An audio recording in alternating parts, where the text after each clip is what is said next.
பண்ணியாச்சு. என்ன கடைன்னு சொன்னோம்ல, கடை எலைன் ஷாப் தான்.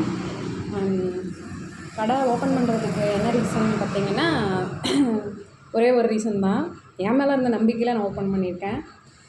இன்னொன்று என்னென்னா, மாதம் ஃபுல்லாக நம்ம ஒரு பக்கம் வேலை செஞ்சு ஒரு 10,000 15,000 ஒரு மாதம் ஃபுல்லாக வேலை செஞ்சு அந்த வர்ற காசை விட ஒரு ரூ. 100 சம்பாதிச்சாலுமே அது வந்து என்னோடய திறமையினால் வந்தது, என்னோடய உழைப்பினால் வந்தது. அப்படிங்கும்போது அந்த பணம் எனக்கு ரொம்பவுமே பெருசாக இருக்குது.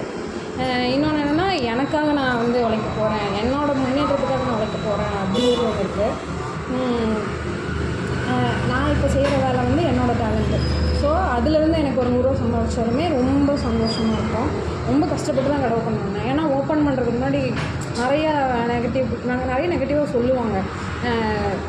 வேலைக்கு போய் மாதமான சம்பளம் 1,000 5,000 சம்பளம் வரப்போகுது, அதை விட்டு போட்டு மறுபடியும் கடை வைக்கிற அப்படின்னு சொல்லிட்டு எல்லாம் காசை போட்டு இது பண்ணிகிட்ருக்க, சப்போஸ் உடம்பு போயிடுச்சுன்னா என்ன பண்ணுவேன் அப்படின்னு நிறைய பேர் நிறையா சொல்லுவாங்க. எல்லாமே தான் இருக்கும். ஆனால் எல்லாத்தையும் தாண்டி கடை ஓப்பன் பண்ணுறதுங்கிறது என்னை பொறுத்த வரைக்கும் ரொம்ப பெரிய விஷயங்க. அதை வந்து நான் கண்டிப்பாக பண்ணியிருக்கேன்னு நினைக்கிறேன். ஸோ அவ்வளோதான். அது